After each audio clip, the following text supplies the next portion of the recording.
So here is a percent word problem for you. Ronald's bill at a restaurant is $56.48.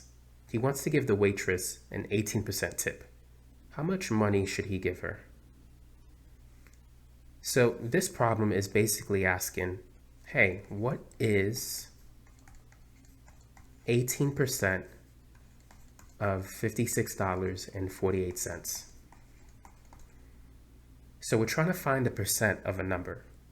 A simple formula that we could use is this. The part is equal to the base times the rate. The part is the number associated with the word is, which is what we're trying to find. The base is the number associated with the word of, so that's the restaurant bill. And the rate is the percentage as a decimal. So what we need to do is multiply 56.48 by the percentage, by 18%.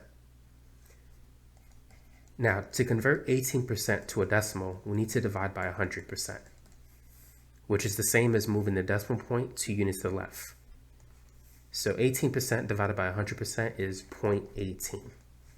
So we need to multiply 56.48 by 0.18. And I'm going to use a calculator for that.